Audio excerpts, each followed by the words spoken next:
Hey, welcome back. Now we drive. It's been far too long and I've missed you. I really have. It's been, what, 5 weeks? And look, I know it's pretty mad times, right? This whole coronavirus thing. And firstly, I hope you guys are safe and your families and etc. Pretty scary times they are. And also I've been moving house. If you saw the last couple of videos I did, I was just getting prepped to move. So yeah, things have been pretty manic, I'm sure, for everybody. But with a bit of spare time at home, I decided to put a video together. I have bought another car. If you saw the last video, I bought a Cooper S. I thought it was quite cheap, but it was a complete bag of spanners. So I sent it back to Copart in Sandy and they sold it on for me for a small loss. So that wasn't so bad. I've bought another car off Copart. Look, I don't know if many of you have been buying cars off Copart. I've been looking at cars on Copart recently. They are so cheap. I think participation in the lanes must be down 60%, 70%, and that's for a number of reasons. Firstly, they won't allow you to pick your car up with your own transporter or with a third-party transporter. They have to deliver it for you, which anyone who's got a quote from Copart for the delivery charges can be a little toppy, to say the least. It can be quite expensive. But also, with the lockdown and everything that's going on, look, a lot of people out there are losing their jobs. There's trouble with the economy's on its arse. It's very, very difficult to see us being out of this financially. I'm no economist, but it's going to take until the end of the year, I would reckon, to start to see things to turn around in a positive way. And that has a knock-on effect across the whole of the economy, including buying and selling salvage cars, as you can imagine. And if you go onto Copart today, participation's down enormously. You've got prices must be down 30 to 40%. But the problem you've got, I've won probably 15 different cars over the last few weeks. Not going too mad. I was just looking at ones I wanted to buy. I bid on some Jags, some Golf R's. I bid on some Minis. I bid on lots of different cars. Won probably 12 of them, but unfortunately, they're just not accepted. I won, what did I win? I won a really, really nice 19 plate Cooper S convertible, automatic, grey with a black pack on it. I think I won it for like 2,900 quid, which is unbelievable. The damage wasn't that much, but it went back in. I bid on it again. It got to 32. I think I won it again, and it's been put back in again, which is up in, I think it's in Wolverhampton. It's up again in the next few days. And this is not just a one-off situation. This has been ongoing for the last two weeks. And cars are just being won on reserve, and the insurance companies have just put them straight back into the auction. I think they're going to run out of patience eventually. And if you are looking to buy it on Copart, not as a flip it, buy it, do it up and sell it scenario, but as your own car, what a great time to do it. It's a really good time to do it because there are some massive bargains out there. Of course, you have to separate the wheat from the chaff and try not to be too hasty in buying these cars. But truthfully, if you're watching this video, do have a look on Copart because the prices are really good at the moment. So now we drive. What have we done to give you some more content? Well, I didn't just come here today just to warble on about how good Copart's prices are. No. We bought another car. And it's funny, but the amount of time I spent over the last, I've done what, 3 Minis out of the 6-7 cars I've done so far. And my knowledge, especially of the F56s, the later versions, is pretty decent. I'm building it up for a novice, and I don't profess to be anything else. Was getting pretty good. So I thought, you know what? Let's have a look at some more F56s. So I loved my John Cooper Works. I must say there was a small part of my heart that went with it because it was a fantastic car. I loved driving that car. So I end up bidding and winning and buying another John Cooper Works, a 2016 or 15 or 16. I can't remember now. We'll have a look in a minute. But it was an S, category S instead of category N. It was considerably cheaper, as I've explained, but also there were some anomalies in. Look, probably the best thing for me to do is we whiz outside and we have a look at the car. So should we do that? Let's do that. let's take a really close look at the John Cooper Works. Let's have a look at what I saw prior to bidding on Copart. So here's the first look I got onto the John Cooper Works on Copart. As you can see, 19995. Yes, yeah, you'll be fine with that one. So I did have a good look round. Obviously, you can see the area of damage. The right-hand side looked pretty much unscathed, as you can see from this picture here. There are it's in great nick. There is this. Funny enough, it's not an issue now, but this window wasn't closing, and I thought there might be an issue with the door being moved, but actually that wasn't the case.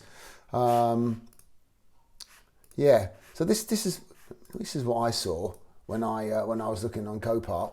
Now, the rest of the time, you'll know that I take quite a lot of pride in making sure we do some homework, and I want to make sure that it wasn't up on autoauctions.io, so I put the VIN number in here, had a look around. No, hadn't been through the auction already.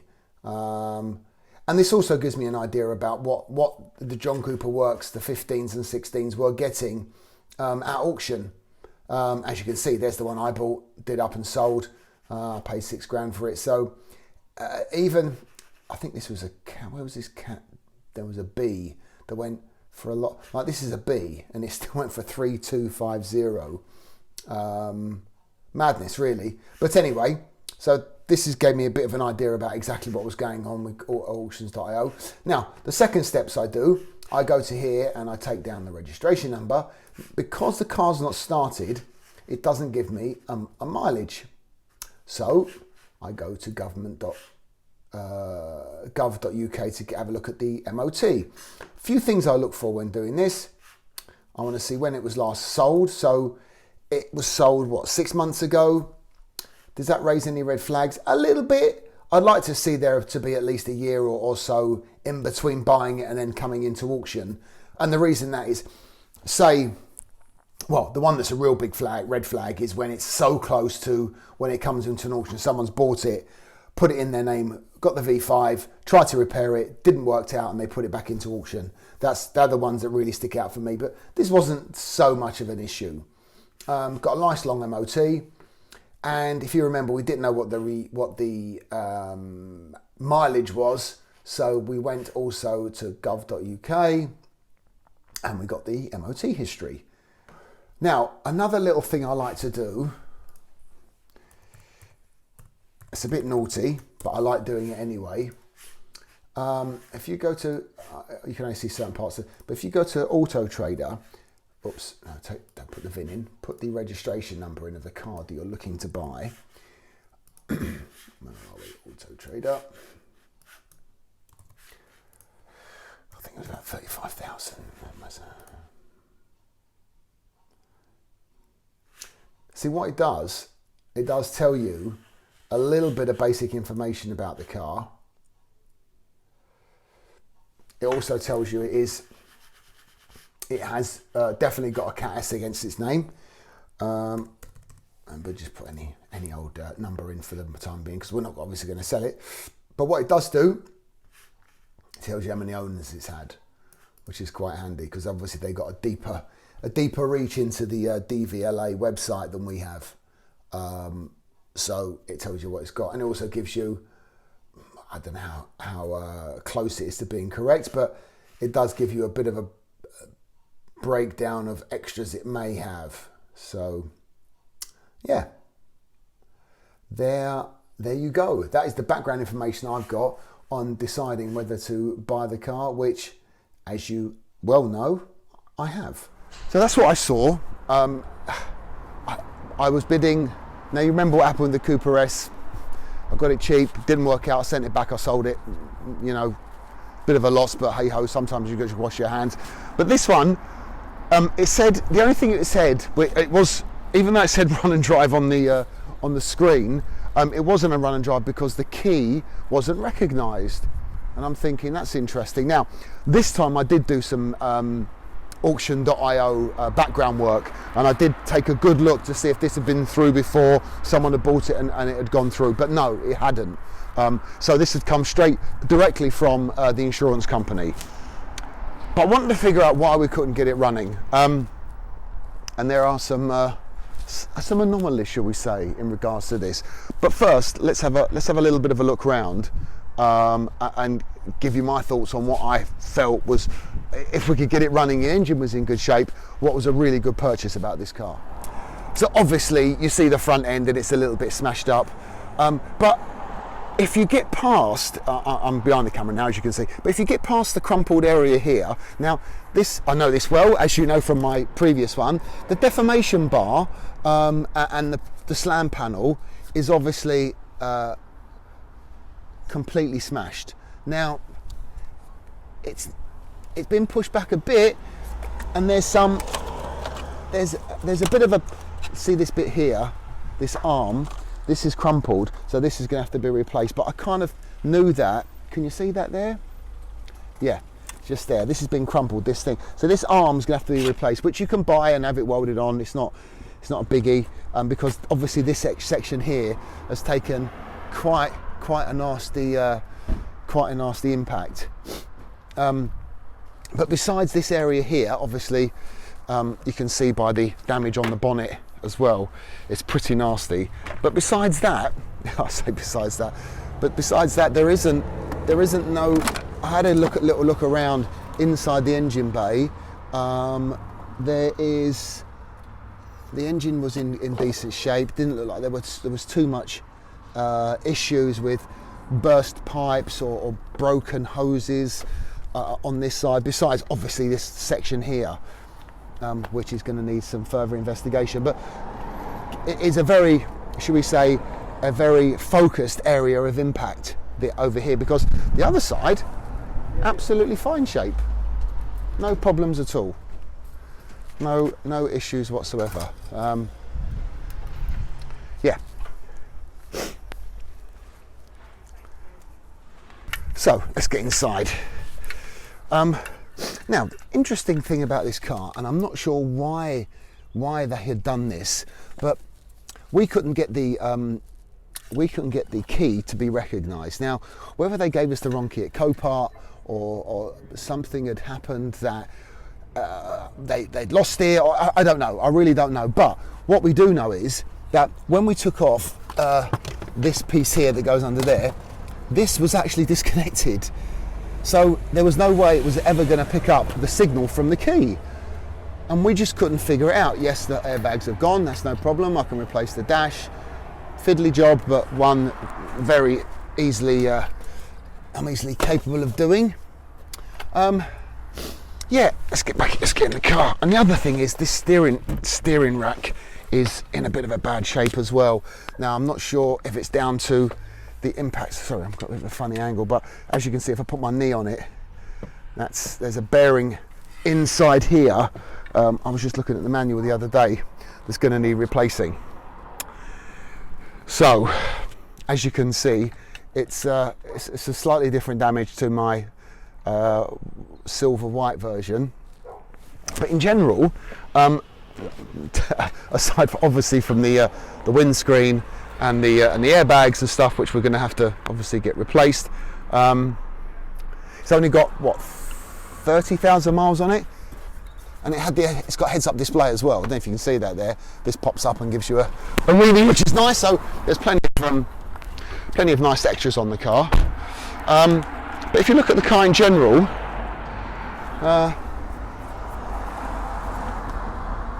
it does appear to be in really decent shape.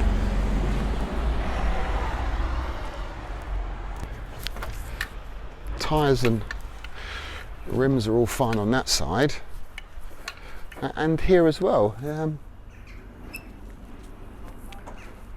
Bodywork wise, obviously we've got a bit of a crack, but that's just a bit of this is one bit of trim that pops off and pops back in. It lines up really, really well. We've got a small dent down here, which we can get pulled.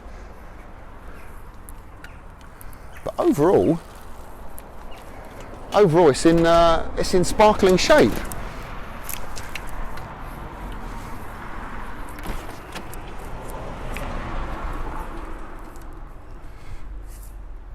But we've got to find out how we can get this actually just turned on and running to make sure that we're not buying an absolute dog, a bag of spanners or something that's caused the issue from the crash, has caused some major problems here, like the block and the gearbox, which is down here, has been pushed back.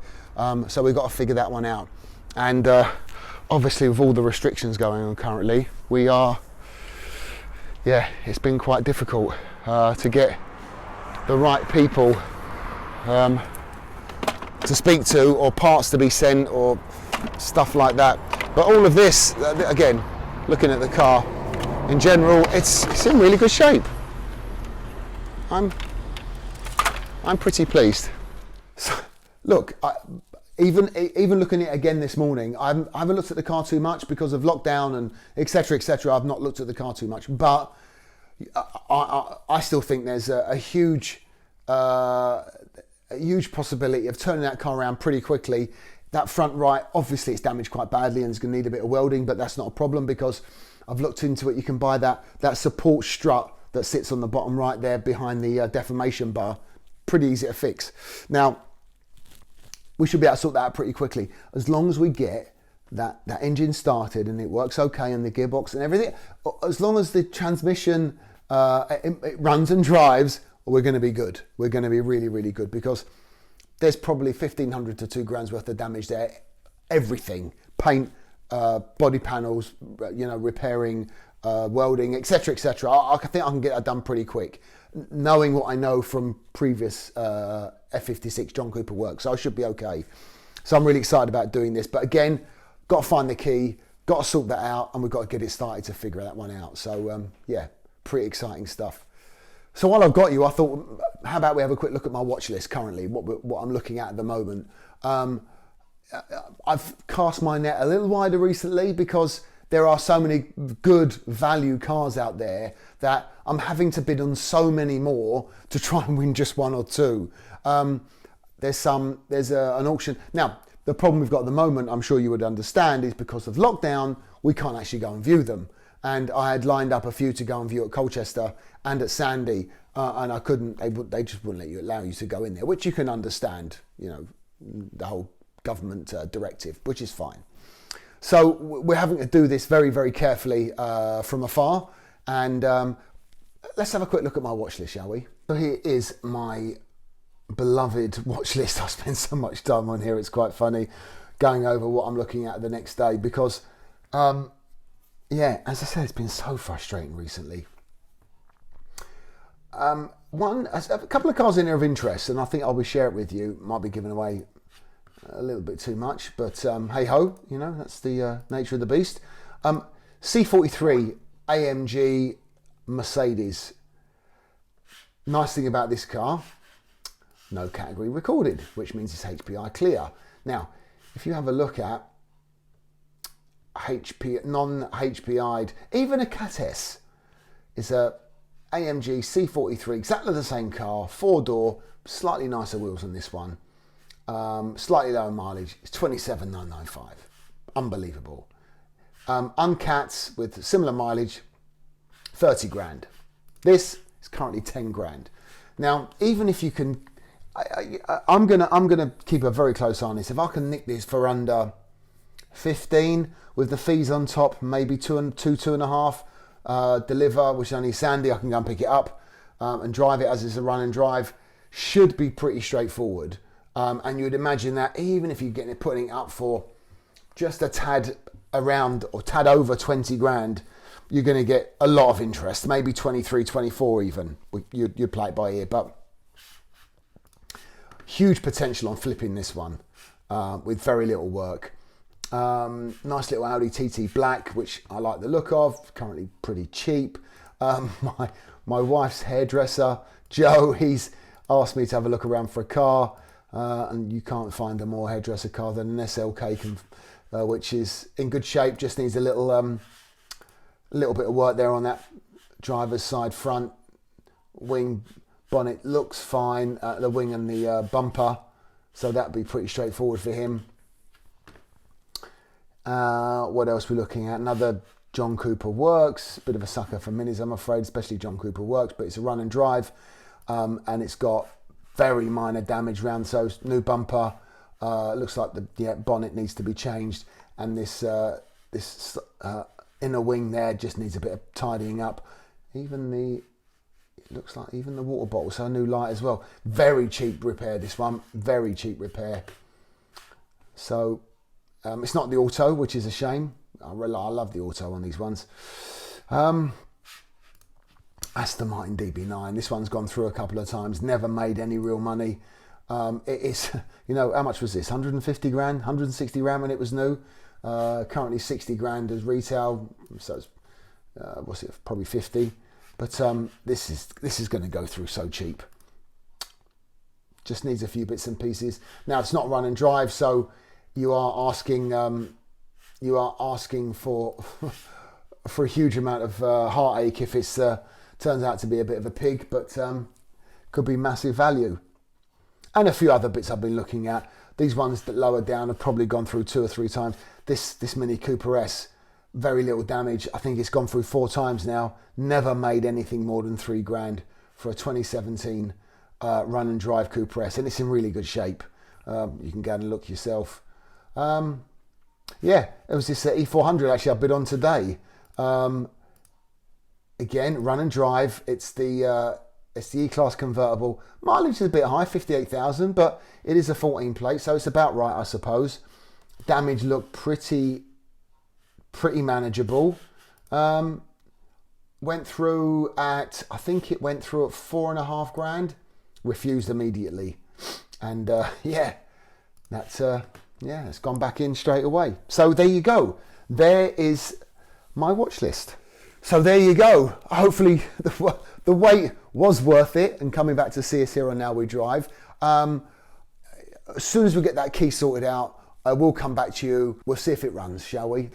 If there is engine problems with it, if there's a transmission issue with it, if the mountings are broke and it needs a replacement engine, I'm just not going to do it, because as much as moving house, I haven't got the big garage. I haven't got any garage anymore. I've got a lock up round the corner that I rent for my tools and to have a car outside.